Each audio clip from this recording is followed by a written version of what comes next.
Alors, premier bilan, actuellement nous avons 984 abonnés. Alors d'un sens ça nous fait plaisir parce que on ne vous a rien demandé. On ne demande jamais de s'abonner, de liker ou quoi que ce soit. Si vous êtes déjà aussi nombreux à nous suivre, alors d'après les chiffres, vous êtes entre 3 et 5 000 à nous suivre quand même régulièrement. Ça fait plaisir. D'un autre côté, les vidéos ne sont pas assez likées. Et tout compte fait, aux yeux de YouTube, on n'existe pas vraiment. On est une chaîne qui n'est pas du tout mise en avant parce que il n'y a pas assez de likes. On est 10 fois moins liké que la plupart des autres youtubeurs, tout simplement. Pourquoi? Bon, d'une part, on commence et on n'est pas connu, ça c'est sûr. Ça joue un rôle. D'une deuxième part, on a un style, mais c'est le nôtre. Et je pense pas qu'on change un jour réellement, parce que nos vidéos sont faites naturellement. Donc on évite au maximum les montages, donc il y a très peu de montage. Même si pourtant derrière les Virtual Museum par exemple, il y a des heures et des heures de montage pour faire quelque chose de correct et cacher les plaques. On est les seuls à cacher les plaques sur YouTube, à faire ça comme ça en tout cas. C'est un travail titanesque. Pourtant ça se voit pas du tout, mais il y a un travail titanesque derrière, puisqu'il y a une journée de boulot grosso modo par vidéo. Certaines vidéos sont un peu plus simples à faire, bien sûr. Il n'y a jamais de prompteur, alors que il y a beaucoup de gens en fait qui lisent simplement un prompteur et qui n'ont pas forcément vraiment les connaissances. Ils passent beaucoup de temps à faire croire qu'ils ont les connaissances alors qu'en fait ils lisent simplement un texte. Alors que moi je fais principalement savoir et je transmets mes connaissances, ce que j'ai pu observer. Je partage mes expériences, que ce soit au niveau des véhicules comme au niveau des plantes. Ça fait 25 ans que je suis collectionneur de plantes. Ça fait aussi 25 ans que je suis paysagiste et que je travaille seul. Donc je ne le dis pas forcément parce que je trouve que voilà, se mettre trop en avant, quelque part, c'est être prétentieux, c'est se faire de la publicité. Je suis pas pour la publicité. Après, au niveau des présentations de vidéos, je vois pas l'intérêt de passer 3 minutes à dire bonjour ou comment ça va à des gens qu'on connaît même pas. Surtout que vous n'êtes pas censé regarder les vidéos de jour, vous pouvez très bien les regarder la nuit, donc ça, je trouve ça un peu ridicule. Mais au niveau des vidéos, ce qui serait sympa, c'est de liker beaucoup plus. Et pensez à mettre un petit pouce vers le haut, ça nous aiderait beaucoup. Alors aujourd'hui, comme le veut les règles de YouTube, on n'a pas encore touché un centime. Donc faut pas croire, hein, on gagne pas de l'argent comme ça sur YouTube. Pour le moment, on partage beaucoup de contenu. Ça nous a coûté une somme astronomique. Mais quand je dis une somme astronomique, c'est vraiment astronomique, hein. C'est la GoPro, c'est rien du tout. C'est vraiment c'est une goutte d'eau dans une baignoire. Bien évidemment, quand on aura un petit quelque chose de la part de YouTube, ça nous aidera. Mais aujourd'hui, en fait, au niveau développement de la chaîne, il y aura encore beaucoup de présentations de véhicules personnels. On est très loin d'avoir fait le tour. Même si je le dis pas forcément, je présente principalement mes véhicules. Alors il n'y aura pas que mes véhicules, donc les Virtual Museum, c'est beaucoup des véhicules qui sont présentés en exposition. Alors à ce niveau-là, évidemment, je ne veux pas m'aventurer à annoncer des choses sur les véhicules que je ne connais absolument pas, que je n'ai pas conduit, que je n'ai pas essayé, je n'ai pas de recul. Je ne peux pas dire grand-chose sur les véhicules, bien que les youtubeurs fassent des commentaires et fassent des dialogues sur des véhicules qu'ils ont entre les mains depuis 10 minutes. Bon, ça, je vois pas l'intérêt. Je pense pas que ça soit en 10 km qu'on puisse connaître un véhicule, et puis si c'est pour dire ça c'est la roue, ça c'est le volant, et puis ça c'est la porte, bon, je vois pas l'intérêt. Et puis dire des choses banales comme la voiture elle est belle, la voiture elle marche bien, bon ça c'est pas pour moi.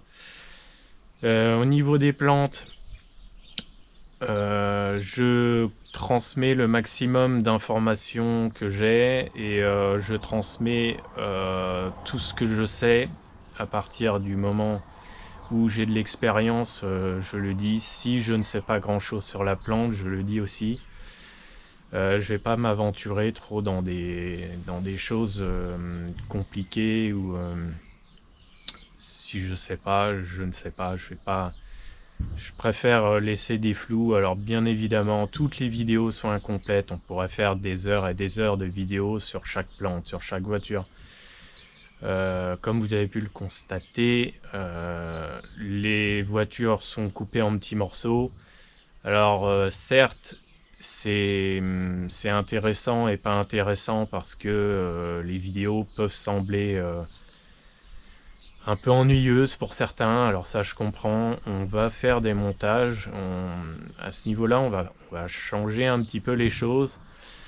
Mais il y aura toujours des séquences bien séparées les unes des autres, parce que je veux que certains contenus soient facilement visibles, comme les The Voice, les accélérations. Pour moi, les bruits des moteurs, c'est ce qu'il y a de plus intéressant sur une voiture. Le bruit du moteur et les changements de rapport contribuent énormément au plaisir de conduire. Donc voilà pourquoi la chaîne est un petit peu centrée sur les bruits des moteurs. Pas forcément sur les performances, parce que les performances, je pense que de toute façon on ne peut pas les filmer réellement. On peut pas vraiment donner une idée des sensations à l'accélération, et même au niveau des vibrations du moteur et du comportement de la voiture. On peut pas vraiment exprimer et faire ressentir clairement les choses. Ça, c'est plutôt des détails qui se vivent, mais qui ne se racontent pas vraiment. Alors j'essaie d'être le plus clair possible, et puis de donner le maximum d'informations. Mais on peut pas faire tout transmettre juste par des mots. Il y a des choses qui se vivent réellement. Au niveau des présentations de voitures, j'essaye, dans la mesure du possible, de dire des choses vraies et des choses qui ressortent régulièrement. Donc à savoir les problèmes des véhicules, ce qui font qu'ils plaisent ou qu'ils plaisent pas, ce qui peut déclencher le coup de cœur, ce qui peut être un gros problème. Bien évidemment, je mets plus les défauts des voitures en avant, parce que les qualités comme la beauté de la voiture, bon ça, je dirais qu'il suffit d'avoir des yeux pour voir. Donc pas forcément très intéressant de dire que la voiture elle est belle, et puis qu'elle est impressionnante, ou qu'elle fait tourner les têtes. Par contre, quand une voiture a un problème de fiabilité par exemple, ou qu'il y a quelque chose qui n'est vraiment pas pratique, je préfère le dire. Et surtout, je préfère dire des choses qu'on n'entend pas forcément souvent, voire la plupart du temps jamais. Je préfère parler de détails un petit peu techniques, des informations qui sont pas forcément faciles à trouver, ce qui fait que justement les autres ne le savent pas, parce que il faut bosser sur les voitures pendant des heures, voire des journées entières pour les connaître. savoir quels éléments sont en plastique, en aluminium. On entend énormément d'âneries sur YouTube. Malheureusement, la plupart des youtubeurs font des contenus, mais en fait qui n'ont pas de contenu réel, puisqu'il n'y a aucune information réelle sur les voitures. Donc ça, faire des vidéos creuses sans aucune information, je ne fais pas. C'est pour ça que d'un sens, on s'arrête à des virtual museums. Alors les virtual museums, le but, c'est d'aider un propriétaire à restaurer son véhicule le plus possible dans l'origine, sachant que bien évidemment on ne peut pas garantir qu'un véhicule soit absolument 100% d'origine. Quand il y a des détails qui ne sont pas d'origine, on peut le préciser, mais garantir qu'un véhicule est 100% d'origine, c'est quasiment impossible. C'est comme garantir qu'un véhicule n'est pas repeint du tout, c'est pas forcément très facile, surtout sans démontage. Alors pour la suite, donc là la chaîne a 6 mois. Pour la suite de l'année, bien sûr, on continuera. Alors il y aura beaucoup de virtual museum, parce que ça c'est vraiment quelque chose qu'on veut faire pour aider les gens. Même si malheureusement aujourd'hui on est très peu visible, et je pense qu'il y a des gens qui aimeraient trouver les vidéos mais qui ne les trouvent pas.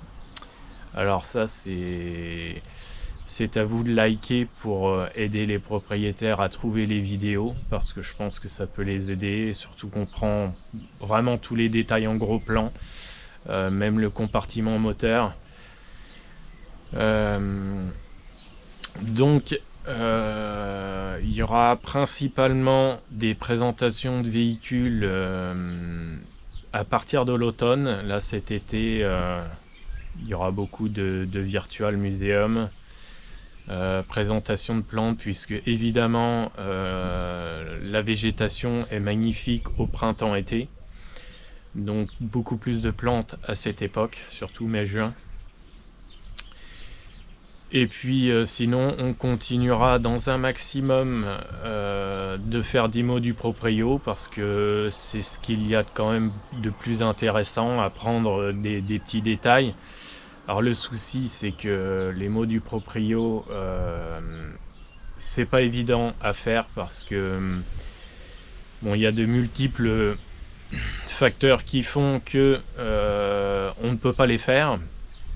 Il faut que la personne ait le véhicule depuis assez longtemps, sinon je ne fais pas. Quand les gens ont la voiture depuis quelques semaines ou quelques mois, je préfère ne pas faire, parce qu'ils ne connaissent pas assez le véhicule, ils n'ont rien à dire dessus. Il faut aussi avoir une bonne connaissance du modèle, ce qui n'est pas toujours le cas, parce que c'est quasiment un métier. Même quand on connaît un petit peu sa voiture, on n'est pas toujours apte à en parler. Il est très compliqué de sortir des informations du genre la cylindrée exacte. Moi je les connais pas du tout, entre savoir si c'est un 2 litres ou un 1984, enfin bref, c'est pas toujours évident. En général, on connaît la puissance développée, on connaît à peu près le poids approximatif. Après, de donner des informations très précises, c'est pas toujours évident. Et même quand on connaît une voiture depuis plusieurs années, qu'on la possède et qu'on roule avec tous les jours, on apprend toujours des choses. Il faut des dizaines d'années en fait pour vraiment connaître une voiture par cœur, et il faut aussi faire beaucoup de mécanique, beaucoup bricoler. Donc voilà, pour conclure, pensez à liker les vidéos, et puis ça nous soutiendra. Surtout qu'il ne faut pas oublier que pour le moment tous les contenus sont gratuits, donc on ne perçoit absolument rien, on est sponsorisé de personne, on ne fait pas de publicité. Par contre, si je trouve un produit qui fonctionne, je le mettrai en avant. Si j'essaye un produit qui ne fonctionne pas, j'essaierai de dénoncer l'inutilité du produit. Malheureusement, aujourd'hui, dénoncer la non-performance, ça ne paye pas. Par contre, faire de la publicité pour un produit qui ne fonctionne pas, tout le monde le fait parce que ça paye. Alors malheureusement, aujourd'hui, est-ce qu'on peut faire confiance à ce qu'on peut entendre sur internet? Est-ce qu'on peut faire confiance aux youtubeurs? Aujourd'hui, je dirais non, puisque le produit de Prévidange que j'ai essayé, tout le monde dit que ça marche bien, ou alors ils ne se prononcent pas particulièrement, mais ils disent qu'ils l'utilisent. Alors que, tout compte fait, le produit s'est avéré totalement inefficace, alors que il aurait dû au moins avoir une petite incidence sur la propreté du moteur, ce qui n'était pas du tout le cas, bien qu'il y a de nombreuses projections d'huile partout. J'attendais vraiment autre chose. Alors je ne cible pas une marque particulièrement, mais je pense que tous les produits de ce genre sont totalement inutiles. Et à 100 € le litre, je trouve ça aberrant que ça ne fasse rien. Mais bon, ça c'est ma vision des choses. Alors on fait un petit bilan comme ça de temps en temps pour annoncer les choses.